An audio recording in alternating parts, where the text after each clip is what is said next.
Ce qu'on peut retenir d'abord, c'est l'esprit de travail de mémoire en tant que famille de victimes, mais en tant que Sénégalais surtout. Préconisons davantage au travail de mémoire.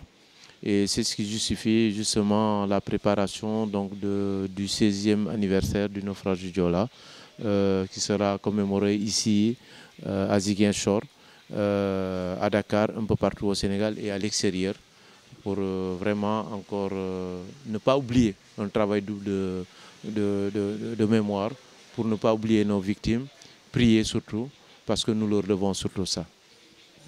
Aujourd'hui, je pense que c'est une question d'actualité.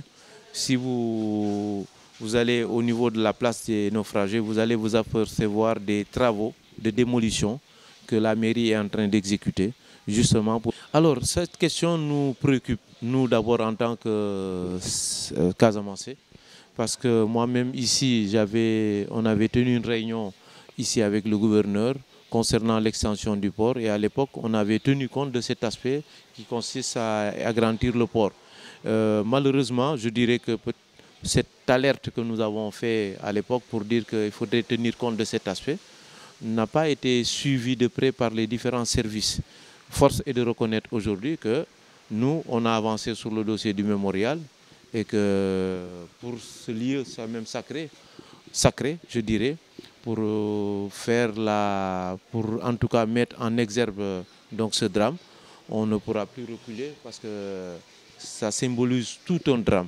Et donc là, vous savez, on était parti sur un montant qui était au départ estimé en fonction du site. Et donc l'évolution du site nous a amené aujourd'hui à revisiter un peu les montants.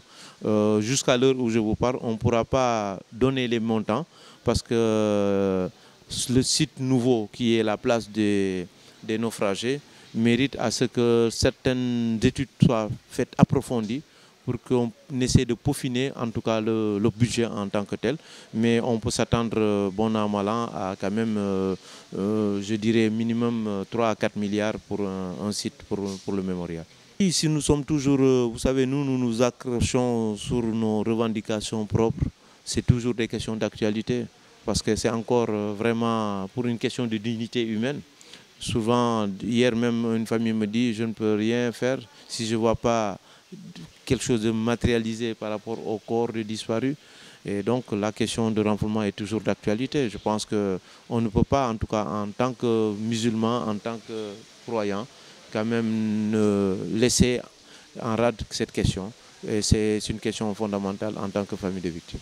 Nous, on essaie à chaque commémoration, en fonction de nos démarches, saisir l'autorité pour que la chose puisse se faire. Ce n'est pas un problème de moyens. L'État ne peut pas dire que j'ai un problème de moyens pour renflouer le bateau. Ça, on ne peut pas nous le dire. Donc je pense que c'est plus une volonté réelle pour aller dans ce sens-là. Même si on ne retrouve pas les corps, mais qu'on puisse quand même matérialiser le bateau, ne serait-ce que même pour le mémorial d'ailleurs.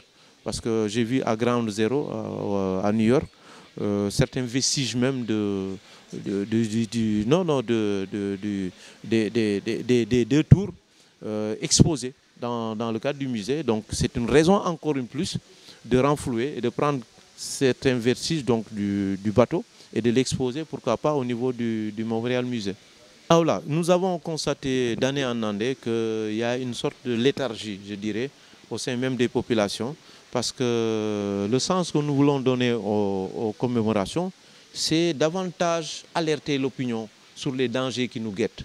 J'estime qu'en mobilisant davantage des gens pour parler du naufrage du Joola, permet à tout citoyen de se ressaisir. Sans une discipline, un pays ne peut pas se développer. Or, le commun de ce que nous pouvons montrer ici au Sénégal, c'est que l'indiscipline n'est pas encore prise en charge, parce que sans discipline, on ne peut rien faire.